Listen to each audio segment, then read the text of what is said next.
Hello friends, welcome back to my channel Life Changing Stories. I am महक रशीद और आज मैं आपके लिए एक नई स्टोरी लेके आई हूँ। आज की स्टोरी है chicken soup for the unsinkable soul. Before we start the story, please guys subscribe my channel and also hit the like button if you like my videos. तो चलिए आज की स्टोरी स्टार्ट करते हैं। आज की स्टोरी स्टार्ट करने से पहले आपको कुछ क्वेश्चंस के आंसर जानना बहुत ज़रूरी है। क्या आप जानना चाहते हैं उन साधारण लोगों की इंस्पायरिंग स्टोरीज़? क्या आप जानना चाहते हैं उन लोगों की स्टोरीज़ जो डिफरेंट चैलेंज लेते हैं? तो आइए आज की स्टोरीज़ में हम सीखते हैं उन लोगों की कहानियाँ जो बहुत से डिफ़िकल्टीज़ को पार करके उन पे जीत पा ही लेते हैं, चाहे वो उनके पास बहुत सी गरीबी हो, सिकनेस हो, डिसेबिलिटी हो, लेकिन इनके बरक्स वो अपनी मंजिल तक पहुंच ही जाते हैं। हम अपनी लाइफ में बहुत सी डिफ़िकल्टीज़ को फेस करते हैं, बहुत से प्रॉब्लम्स को फेस करते हैं, लेकिन इन स्टोरीज से हम सीखेंगे कि हम किस तरह से अपनी हैप्पीनेस को अचीव कर सकते हैं, किस तरीके से हम खुश रह सकते हैं। आप कितनी भी दुखी हो, लेकिन आपने अपनी ज़िंदगी में देखा होगा कि कुछ ना कुछ ऐसी चीज़ें होती हैं जिससे हमारे चेहरे पर मुस्कुराहट आ ही जाती है। हमें उन चीज़ों को ढूंढना चाहिए जो हमें इंस्पायर करती है। इस बुक में ऑथर ने बहुत से करोर्स ऑफ स्टोरीज़ एक्सप्लेन किए हैं सोसाइटी के, जिसमें हर एक एज के, एवरी क्लास के लोग आते हैं जो ना सिर्फ हमें इंस्पायर करते हैं बल्कि हमें रास्ता भी दिखाते हैं। इस बुक में पहली स्टोरी है ए न्यू डे फॉर डोरथी। डोरथी एक 8 साल की लड़की है। उसकी माँ उसे एक थेरेपिस्ट के पास ले जाती है जिसका नाम फ्रांसिस था। डॉक्टर कहते हैं कि वो एक मेंटली रिटार्डेड लड़की है और उसका केस होपलेस है। फ्रांसिस डोरथी बोल नहीं पाती और उसकी माँ उसे कभी बोलता हुआ नहीं देख पाती। फ्रांसिस ने अपनी लाइफ में ये सीखा कि किस तरीके से लोग अपनी मिस्टेक्स को नोटिस करते हैं। वो कहती थी कि लोगों को नोटिस नहीं करनी चाहिए अपनी मिस्टेक्स, बल्कि एक अहम चीज़, स्पेशल चिल्ड्रन में कुछ खास बात होती है। एवरी स्पेशल चाइल्ड के अपने अपने फीचर्स होते हैं। डॉक्टर ने उसे 1 मंथ ट्रायल पे ऑब्जर्व करना चाहा। फ्रांसिस ने उसे एक रिटार्डेड चिल्ड्रंस की क्लास में डाला, लेकिन डोरथी वहाँ पर अकेली थी। वो दूसरे बच्चों से अलग रहती थी और वो रेस्पॉन्स नहीं देती थी टीचर्स का। फ्रांसिस ने सीखा कि डोरथी को खेलने या स्टडीज़ में इंटरेस्ट नहीं है। फ्रांसिस ने उसे एक दिन सेंट्रल पार्क ले लिया। वहाँ पर फ्रांसिस एक गाना गा रही थी जिस पर डोरथी ने रिएक्ट किया और अपने पैर हिलाए। फ्रांसिस ये जान गई कि डोरथी को सिंगिंग पसंद है। डोरथी ने वहाँ पे पिक्चर्स ड्रा करना स्टार्ट की, पेड़ों की, आसमान की, और वहाँ पे जो आसपास लोग थे उनके पिक्चर्स उसने ड्रॉ किए। एक दिन डोरथी एंड फ्रांसिस अपने घर में पियानो बजा रहे थे और डोरसी ने इस पे गाना स्टार्ट किया और उसकी धीमी सी आवाज़ से वो कमरा गूंज उठ गया। उसने उसके बाद अल्फ़ाबेट्स भी सीखे। डोरथी में बहुत से चेंजेस आए थे उसकी लाइफ में, उसकी पर्सनैलिटी में।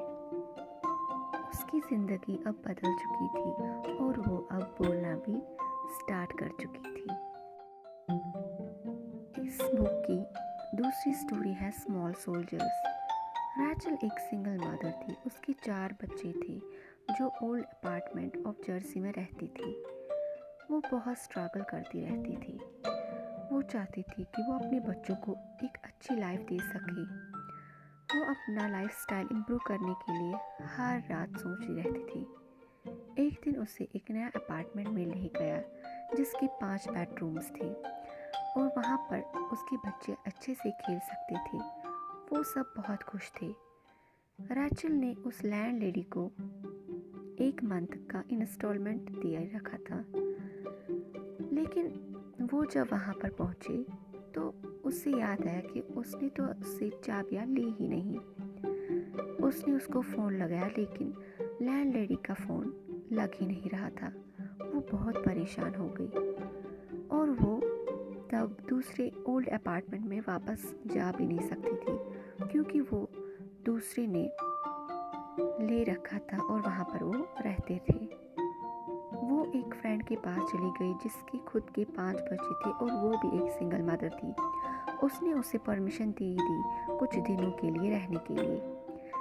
रैचल ने फिर डिसाइड किया वो अपने कार में ही रहने लगी। उन्होंने अपने रहने की जगह वहाँ कार में ही बना ली थी। एक दिन रैचल के बेटे ने उसे कहा कि क्या हम ग्रैंडमा के घर नहीं जा सकते। रैचल ने वापस बोला, नहीं, ये हमारी प्रॉब्लम है और हमें खुद ही उसको सॉल्व करना चाहिए। वो बहुत दिनों तक कार में ही रहने लगे, लेकिन उन्होंने इससे बहुत सी मनी सेव कर ली थी और उससे वो लो बजट होटल में रहने लगे। कुछ दिनों बाद उस लैंड लेडी ने रैचल को कॉल की और उससे माफ़ी मांगी और उसको अपनी पेमेंट वापस देने के लिए बोला। उस लैंड लेडी ने रैचल को सारे पैसे वापस दे दिए। रैचल और उसके बच्चों ने बहुत स्ट्रगल किया। 13 साल बाद अब वो एक अच्छी लाइफ गुजार रहे हैं। वो एक बड़े हाउस में शिफ्ट हो गए। बहुत सी डिफ़िकल्टीज फेस करने के बाद वो अब अच्छी लाइफ गुजार रहे हैं। इस बुक की तीसरी स्टोरी है journeying out of silence. William rush physically handicapped student थे। वो स्पीच और फिजिकल थेरेपी लेते रहते थे, लेकिन उनके बोलने और चलने में कोई खास चेंज नहीं आई थी। वो अब तंग आ गए थे। वो कभी कभी अपने आप से क्वेश्चन करते थे कि वो क्यों इतने एफर्ट्स लगा रहे हैं।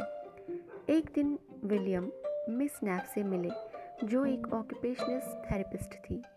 उसने उनके पेरेंट्स को बोला कि वो वही मेथड्स अपनाएगी जो वो आज तक अपना रही हैं, लेकिन अगर इन मेथड से भी कुछ वर्क नहीं हुआ तो वो एक नया मेथड अप्लाई करेगी। लेकिन विलियम ने अपनी उम्मीद छोड़ी थी। लेकिन मिस नेफ चाहती थी कि वो अपनी उम्मीद ना खोए और वो हमेशा ट्राई करता रहे। मिस नेफ कद की बहुत छोटी थी। वो हार्डली 5 फीट की थी, लेकिन विलियम रश उससे बहुत डरते थे। मिस नेफ ने उसकी सीट को अपने डेस्क के पास रखा।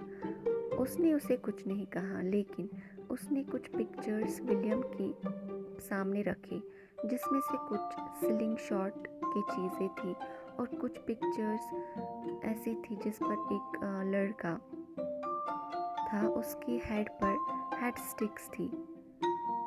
मिस नेफ ने उसे कहा कि ना कोई टॉय है और ना ही कोई वेपन। हम सोचते हैं कि तुम भी इसे इस्तेमाल कर सकते हो अगर तुम चाहो तो, लेकिन अगर मैंने तुम्हें इससे किसी को मारते देखा तो मैं तुम्हें ये वापस लूँगी। मिस नेफ ने कहा, अगर तुम इसे प्रैक्टिस करोगे तो तुम भी इसे इस्तेमाल कर सकते हो टाइपराइटर के लिए, लेकिन इसके लिए नेक एक्सरसाइज करनी ज़रूरी है। विलियम रश नेक एक्सरसाइज करता था स्कूल जाने से पहले। उसने इस हेड स्टिक से स्पाइरल के पेजेस टर्न करना सीखे थे। वो इससे बहुत से अमेजिंग चीज़ें करते थे। मिस नेफ को भरोसा था कि वो ये कर सकता है।